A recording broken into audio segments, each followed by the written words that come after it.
Paz a vosotros.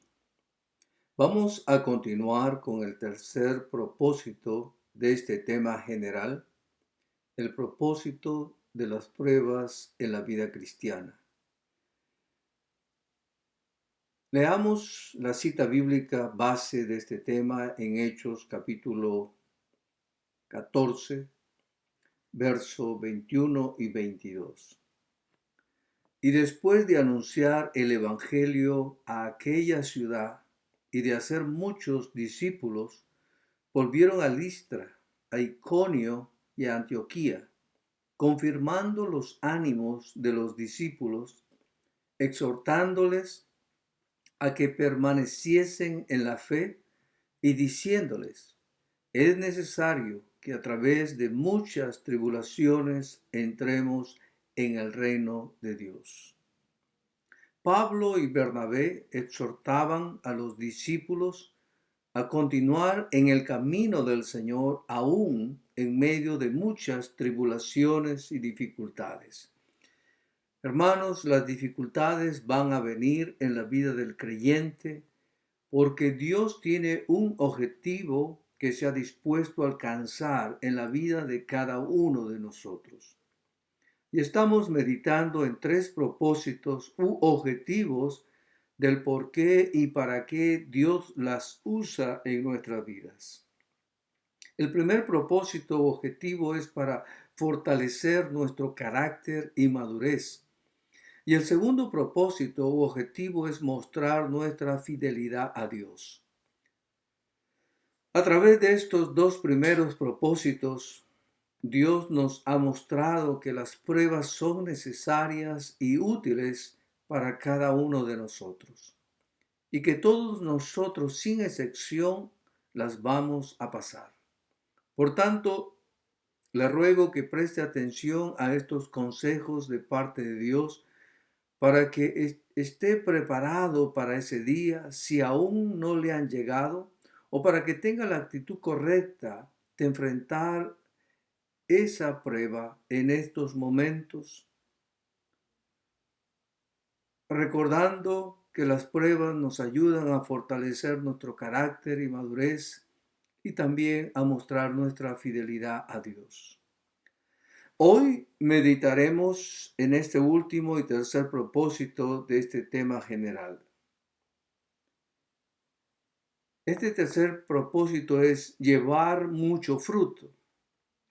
Leamos en el Evangelio según San Juan, capítulo 12, verso 24. Jesús dijo, de cierto os digo, que si el grano de trigo no cae en la tierra y muere, queda solo. Pero si muere, lleva mucho fruto. De cierto os digo, que si el grano de trigo no cae en la tierra y muere, queda solo, pero si muere, lleva mucho fruto. Jesús está usando esta figura para enseñarnos que el grano de trigo tiene que caer en la tierra y morir. Cada semilla tiene que morir para producir una planta. La semilla se siembra en la tierra, ella se corrompe, no se ve, parece que se ha terminado y muere. Pero ocurre una maravillosa vida nueva que va a brotar de esa semilla muerta, como nos explica el Evangelio según San Marcos en el capítulo 4, verso 27, verso 28. Dice, la semilla brota y crece sin que sepamos cómo, porque de suyo lleva fruto la tierra, primero la hierba, luego espiga, después grano lleno en la espiga. Si la semilla o el grano no mueren, no producen nada. Nuestro Señor Jesucristo tuvo que morir para que nosotros obtengamos perdón por nuestros pecados, para que obtengamos la vida eterna, para que alcancemos la eternidad para con Dios. Cristo tuvo que morir. Él vino al mundo para dar su vida, como dice Juan capítulo 10, verso 17, él dijo, pongo mi vida para volverla a tomar. Él vino al mundo para redimirnos, como dice Primera de Pedro en el capítulo 1, verso 18 al 20, sabiendo que fuisteis rescatados de vuestra vana manera de vivir, la cual recibisteis de vuestros padres, no con cosas corruptibles como oro o plata, sino con la sangre preciosa de Cristo, como de un cordero sin mancha y sin contaminación, ya destinado desde antes de la fundación del mundo, pero manifestado en los postreros tiempos por amor de vosotros.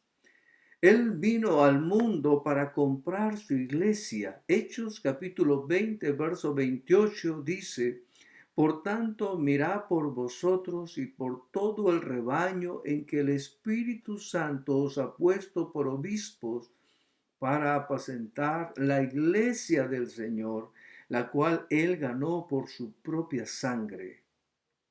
Él vino al mundo para llevar muchos hijos a la gloria, como dice Hebreos capítulo 2, verso 10, porque convenía a aquel por cuya causa son todas las cosas y por quien todas las cosas subsisten, que habiendo de llevar muchos hijos a la gloria, perfeccionase por aflicciones al autor de la salvación de ellos. Nosotros, hermanos, debemos caer y morir figuradamente también y dar fruto, porque para ello hemos sido elegidos por el Señor. En el Evangelio de Juan, capítulo 15, verso 16, dice, no me elegisteis vosotros a mí, sino que yo os elegí a vosotros, y os he puesto para que vayáis y llevéis fruto, y vuestro fruto permanezca, para que todo lo que pidiereis al Padre en mi nombre, Él os lo dé. Las grandes victorias en nuestras vidas se obtienen después de haber atravesado grandes dificultades. Por ejemplo, José, el hijo de Jacob, tuvo que sufrir el desprecio de sus hermanos, ser vendido como esclavo e ir a parar a la cárcel por un crimen que no cometió antes de llegar a ser el gobernador de Egipto. En general, los hombres y mujeres que han alcanzado gran testimonio delante de Dios tuvieron que atravesar grandes negaciones, sufrimientos, enfermedades, fracasos, traiciones y un verdadero bautismo de dolor. La pregunta sería, ¿hasta dónde estamos dispuestos a soportar por la causa de Dios? Mis hermanos, debemos saber que Dios está continuamente supervisando si estamos dando fruto. Jesús dijo en Lucas capítulo 13, versos 6 al 9, dijo también esta parábola, tenía un hombre una higuera plantada en su viña y vino a buscar fruto en ella y no lo halló. Y dijo al viñador, he aquí hace 3 años que vengo a buscar fruto en esta higuera y no lo hallo. Córtala. ¿Para qué inutiliza también la tierra? Él entonces respondiendo le dijo, Señor, déjala todavía este año para que yo cabe alrededor de ella y la abone. Y si diere fruto, bien. Y si no, la cortará después. Debes saber que el reino de los cielos es para los que dan fruto. En el Evangelio de Mateo capítulo 21, verso 43 está escrito de esta manera. Por tanto os digo que el reino de Dios será quitado de vosotros y será dado a gente que produzca los frutos de él. Debes de saber que el que no da fruto es desechado. El Evangelio de Juan, capítulo 15, verso 2 dice, todo pámpano que en mí no lleva fruto lo quitará, y todo aquel que lleva fruto lo limpiará, para que lleve más fruto. En el verso 1 de este mismo capítulo dice, yo soy la vid y mi padre es el labrador. Debes de saber que la esterilidad o el dar frutos malos es una maldición de muerte. Y no solo de muerte física, sino eterna.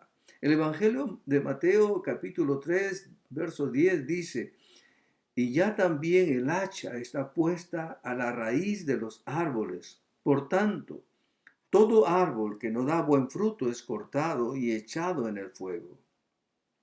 Debes de saber que esto es lo que produce frutos malos.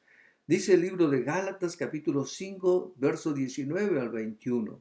Y manifiestas son las obras de la carne, que son adulterio, fornicación, inmundicia, laxivia, idolatría, hechicerías, enemistades, pleitos, celos, iras, contiendas, disensiones, herejías, envidias, homicidios, borracheras, orgías y cosas semejantes a estas, acerca de las cuales os amonesto, como ya os lo he dicho antes, que los que practican tales cosas no heredarán el reino de Dios.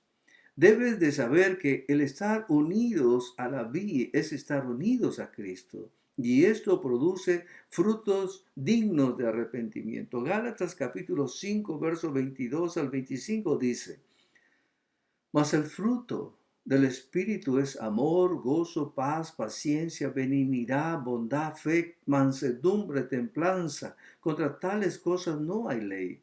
Pero los que son de Cristo han crucificado la carne con sus pasiones y deseos. Si vivimos por el Espíritu, andemos también por el Espíritu. Ahora déjame contarte esta historia. Don Roberto, un hombre muy rico, tenía de todo en abundancia. Podía comprar lo que se le antojara. Una tarde tomó en sus brazos a Margarita, su pequeña hija de 10 años de edad, y después de juguetear con ella por un momento le preguntó, ¿has pensado en lo afortunada que eres por ser hija del hombre más rico de esta ciudad? Sí, papá, respondió ella, todos te envidian. ¿Cómo quisieran tener ellos tu felicidad? Todo le iba bien a don Roberto, pero la vida tiene sus giros imprevistos. Y a los pocos meses, Margarita murió en un horrible accidente. Esto era más de lo que Roberto podía sobrellevar. Así que se dio a la bebida, al juego y a la vida licenciosa. Con el tiempo perdió todos sus bienes. Quebrantado de su espíritu, dejó la ciudad donde había sido tan popular y se fue peregrinando en busca de paz y consuelo. Al pasar por una población, vio a un hombre que revolvía el trigo con una gran pala. ¿Por qué no dejas en paz esos granos?, le preguntó. La respuesta que recibió es, para que no se pudran. Pasando luego por un campo, vio a otro que araba la tierra con una reja muy aguda. ¿Por qué cortas tan profundo la tierra?, preguntó. Le respondieron, para que sea más blanda y así se empape bien de lluvia. Mientras pasaba por un viñedo, observó que un obrero cortaba con tijeras los sarmientos de las matas. Amigo, preguntó don Roberto, ¿por qué atormentas esos sarmientos? Le respondieron, para que den una cosecha buena y abundante. Don Roberto se quedó muy pensativo, caminó hacia la soledad de un bosque cercano, cayó de rodillas, alzó reverentemente los ojos al cielo y exclamó, Señor mío, yo soy el trigo que has revuelto para que no me pudra. Soy la tierra que has cortado para que me vuelva blando, y soy el sarmiento que has podado para que dé buen fruto. Ayúdame a someterme a tu mano fuerte para llegar a ser el siervo útil que tú quieres que sea. Don Roberto comprendió que los golpes de la vida producen madurez, fuerza y gracia, y una verdadera paz inundó todo su ser. Y a pesar de haberlo perdido todo, llegó a comprender que podía ser un hombre verdaderamente feliz. En conclusión, Dios usa las pruebas para fortalecer nuestro carácter y madurez. Dios usa las pruebas para ver si le somos fieles a Él. Y Dios usa las pruebas para que llevemos mucho fruto en medio de la adversidad. Hermanos, me uno a Pablo y Bernabé para decirles, es necesario que a través de muchas tribulaciones entremos en el reino de Dios. Así que les exhorto a que permanezcamos fieles a nuestro Dios. Dios les dé el entendimiento.